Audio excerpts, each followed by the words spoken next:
Hello foodies, welcome to my channel. బయట మీరు మైదా and ఎగ్స్తో తినే కేక్ కన్నా ఇలా ఇంట్లోనే రవ్వతో ఎగ్లెస్ కేక్ అయితే చేయొచ్చు. ఇలా ఈసారి మీ పిల్లలకి చేసి పెట్టండి. ఇంట్లో చేసాం కాబట్టి అది హెల్తీ కూడా. కేక్లో మిక్స్ చేయడానికి టూటీ ఫ్రూటీస్, కాజు అండ్ కిస్మిస్ అయితే తీసుకున్నాం. ఇప్పుడు మనం కేక్ రవ్వతో చేస్తున్నాం కాబట్టి నేను ఇక్కడ 1 కప్ ఆఫ్ బొంబాయి రవ్వ తీసుకున్నా. బొంబాయి రవ్వని మిక్సీలో వేసుకొని కొంచెం మెత్తగా గ్రైండ్ చేసుకుంటే మీకు పిండిలాగా అయితే అవుతుంది. ప్రెజెంట్ ఉండే సిచ్యువేషన్స్లో అసలు బయట తిండి తినాలంటే చాలా భయం వేస్తుంది. అసలు ఎలాంటి ఐటమ్స్తో చేస్తారో తెలీదు. అలాంటప్పుడు మనం ఇంట్లోనే చేసుకుంటే హెల్తీ అండ్ టేస్టీగా అయితే చేసుకోవచ్చు. బొంబాయి రవ్వని ఇలా మిక్సీలో వేసుకుంటే ఇలా పిండిలాగా అయితే అవుతుంది. ఈ కన్సిస్టెన్సీలో ఉంటే చాలు కేక్కి. ఇప్పుడు మిక్సీ పట్టుకున్న బొంబాయి రవ్వని ఒక బౌల్లో వేసుకోవాలి. ముందు రవ్వగా అయితే ఉండే, మనం మిక్సీ పట్టుకున్న తర్వాత కొంచెం పిండి కన్సిస్టెన్సీలో అయితే వచ్చింది. ఇప్పుడు ఇదే మిక్సీ బౌల్లో నేను 1 కప్ రవ్వకి 2 కప్స్ ఆఫ్ షుగర్ లాగా అయితే తీసుకుంటున్నా.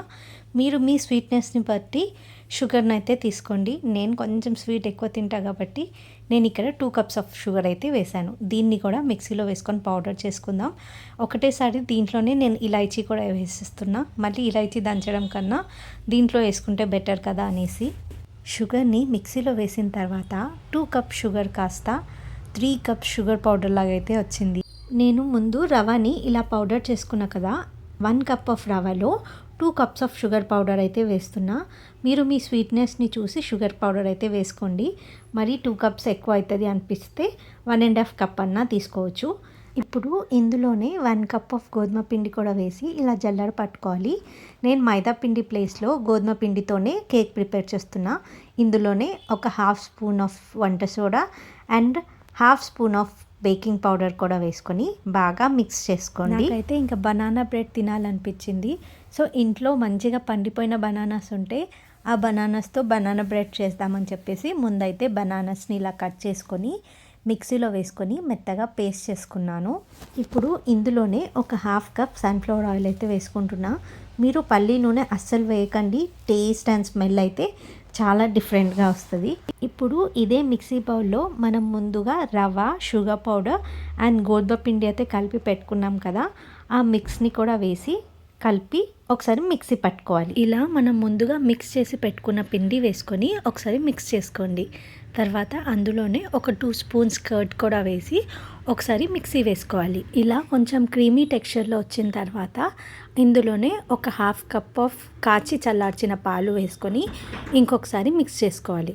ఈ కన్సిస్టెన్సీలో ఉంటే చాలు. ఇప్పుడు దీన్ని ఒక బౌల్లో వేసుకొని ఒక 10 మినిట్స్ వరకు మంచిగా కట్ అండ్ ఫోల్డ్ మెథడ్లో ఇలా మిక్స్ చేసుకోవాలి. ఇలా మిక్స్ చేసుకుంటే బ్యాటర్ మంచిగా మిక్స్ అయ్యి కేక్ ఫ్లఫీగా వస్తుంది. బాగా మిక్స్ చేసుకొని ఒక 10 మినిట్స్ పక్కన పెట్టేయండి. ఇప్పుడు ఒక చిన్న బౌల్లో కొద్దిగా పిండి వేసుకొని అందులో మనం కేక్లో వేసుకునే టూటీ ఫ్రూటీస్, కిస్మిస్, కాజు, బాదం ఏదైతే డ్రై ఫ్రూట్స్ మీరు తీసుకుంటారో వాటిని అన్నిటిని ఇలా ఒకసారి మిక్స్ చేసుకొని పిండి బ్యాటర్లో వేసుకొని ఒకసారి మిక్స్ చేసుకోవాలి. ఒక 2 to 3 మినిట్స్ బాగా మిక్స్ చేసుకోవాలి. ఇప్పుడు నేను ఇందులోనే కొంచెం పైనాపిల్ ఎసెన్స్ అయితే వేస్తున్నా. కేక్కి మంచి ఫ్లేవర్ అండ్ మంచి అరోమా కూడా ఇస్తుంది. ఇక్కడ నేను జస్ట్ 3 to 4 డ్రాప్స్ యూస్ చేస్తున్నా. మరీ ఎక్కువ యూస్ చేయకండి, కొంచెం చేదు వచ్చే ఛాన్సెస్ కూడా ఉంటాయి. నేను ఇక్కడ న్యూట్రలైట్ బటర్ అయితే తీసుకుంటున్నా. అండ్ కేక్ ప్రిపరేషన్ చేసుకోవడానికి ఇలా కొంచెం మందమైన గిన్నె తీసుకుంటే మంచిది.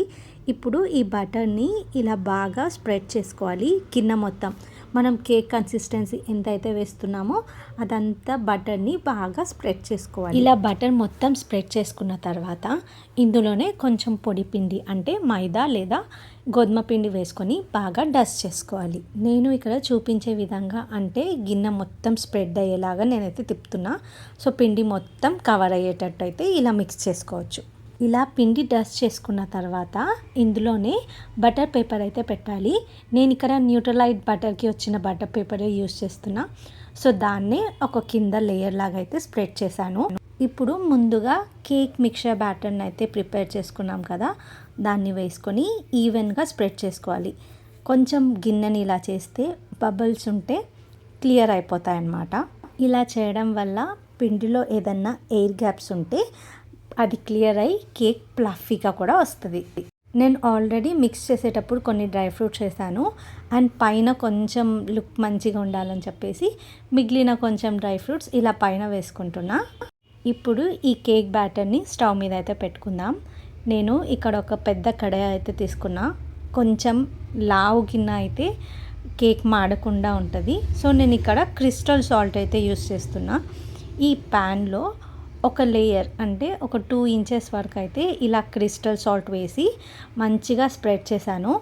ఇప్పుడు దానిపైన మీ దగ్గర ఏదైనా స్టాండ్ ఉంటే పెట్టుకోండి, ఆర్ఎల్స్ ఇలా చిన్న ప్లేట్ ఏదైనా పెట్టుకొని ఈ కేక్ మిక్చర్ చేసుకున్న బౌల్ కూడా దాని మీద పెట్టేసి ఒక 1/2 అవర్ టు 45 మినిట్స్ చిన్న మంట మీద కుక్ చేసుకోండి. నేను ఇక్కడ ఒక మూత మూసి కొంచెం బరువు అయితే పెడుతున్నా, సో దట్ దాంట్లో ఉండే గాలి బయట పడకుండా అండ్ కేక్ కూడా మంచిగా త్వరగా కుక్ అవ్వడానికి. నా కేక్ ఎక్కడి వరకు కుక్ అయిందా అని ఓపెన్ చేసి చూసా. ఇంకా అప్పుడప్పుడే కేక్ మెల్లగా పొంగుతుందన్నమాట.